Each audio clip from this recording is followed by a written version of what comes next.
अपने pumping set से सिंचाई नहीं कर पाते थे, ऐसे में किसान को सोलर पंप की योजना दी जा रही है। नहीं लगाना, एक बार लगभग 5.5 लाख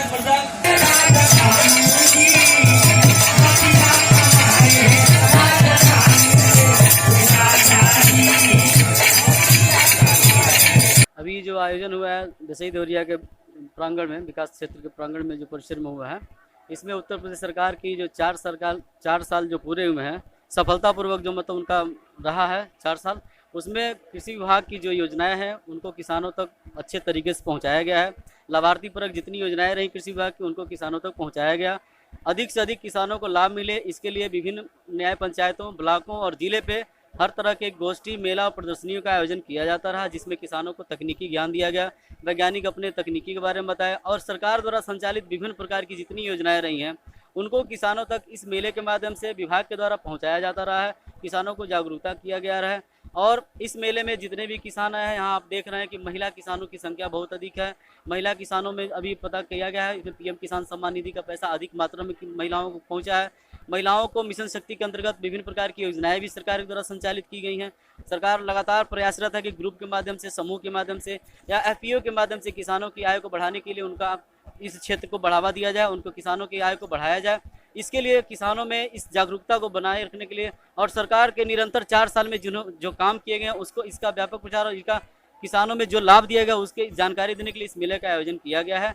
यह 4 साल जो रहा है बहुत ही लाभदायक रहा है किसानों के लिए। कृषि विभाग जो पूर्ववर्ती सरकारों में नगण्य स्थान रखा करती थी, इस सरकार में यह जो कृषि विभाग है मुख्य धारा से जुड़ करके सबसे उच्च विभाग में गिनती की जा रही है। लगातार किसान भी इस विभाग से खुश हैं, लाभ ले रहे हैं और हम माननीय उत्तर प्रदेश के सरकार और माननीय योगी जी महाराज जी को धन्यवाद देना चाहेंगे कि इस तरह से किसानों के लिए रातों दिन जग करके और अपने आप को समर्पित करके काम कर रहे हैं, यशस्वी बने हुए हैं। पुनः धन्यवाद मैं दूंगा उनको। सर बात एक और है इसमें, ये बताइए कि किसान खेती तो कर रहा है ठीक है, लेकिन उसका बिक्री के जो है किसान धान हुआ या गेहूँ हुआ वो कम मूल्य पर ही बिकता है और कोई उसका मतलब वो प्रक्रिया नहीं बनाया गया है कि काश्तकार स्वयं बेच सके।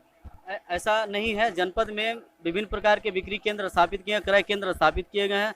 रबी में भी किए गए थे, खरीफ में भी किए गए थे और पुनः जो रबी की फसल कटने वाली 1 अप्रैल से हमारे जो क्रय केंद्र हैं खोल दिए जाएंगे। उनकी संख्या इस बार बढ़ाई जा रही है। समूह को भी इसमें स्थान दिया जा रहा है क्रय करने के लिए और किसान का जो उत्पाद है, जो खाद्यान्न है, वो एमएसपी पे ही खरीदा जाए। किसान कहीं वर्गलाने में न आवे, कहीं भ्रमित न होवे, कहीं प्राइवेट संस्था में न जाए। जिनका जितना उत्पाद है, जितना सरकार का लक्ष्य है, निश्चित रूप से उसकी खरीद की जाएगी और एमएसपी रेट पे उनको दाम मिल जाएगा। उसमें जो सब्सिडी आता है खाद का जो सब्सिडी आता है वो किसान अक्सर प्राइवेट से ही लेते हैं। आपको बता दें कि किसान को सीधे फर्टिलाइजर पे सब्सिडी नहीं मिलती है। किसान यदि खाद की खरीदारी करता है, पॉस मशीन से खरीदारी करता है, अंगूठा लगाता है, आधार कार्ड का यूज करता है, तो उत्तर प्रदेश सरकार और भारत सरकार उस खाद का जो अनुदान होता है कंपनी के खाते में जाती है।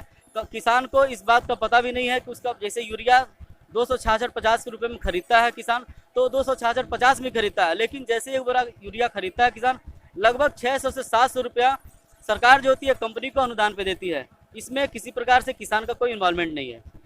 किस पद से है आप? जिला संयोजक एनजीओ प्रकोष्ठ भाजपा देवरिया। किसान के सम्मान के लिए योगी सरकार, मोदी सरकार जो कार्य कर रही है, जिसे किसान सम्मान निधि उनके खाते में सीधे पहुंचाया जा रहा है, इसमें कोई बिचौलिया नहीं है। पहले की सरकारें ये कहती थी कि जो है 1 रुपया जब भेजा जाता है तो 15 उसमें रुपया पहुंचता है लाभार्थी के पास।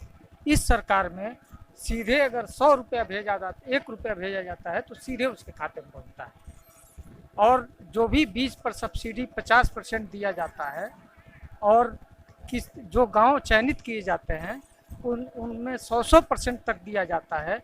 इसका सीधे किसान लाभ उठा के और अपना आमदनी दूना कर सकता है और सरकारी केंद्रों पर अपना गेहूं धान बेच सकता है, उससे उसकी आय दूनी हो सकती है। किस पद से है? जी, मैं भारतीय जनता पार्टी का पूर्व मंडल अध्यक्ष हूँ। वर्तमान में देसई देवरिया से जिला का प्रतिनिधि हूँ। मैं कौन सी गांव?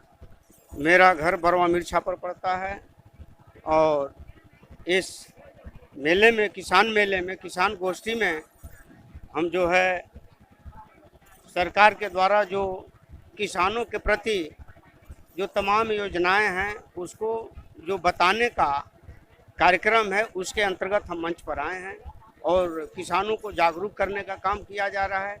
किसानों को जो कुछ भी सरकार के द्वारा योजनाएं संचालित की जा रही हैं उनके आय को बढ़ाने के लिए, उनको स्वस्थ अन्न प्राप्त हो इसके लिए, स्वच्छ जल प्राप्त हो इसके लिए, उन्हीं सब कृषि विभाग के माध्यम से इन कार्यक्रमों को जनता के बीच में हम लोगों को अवगत कराना है।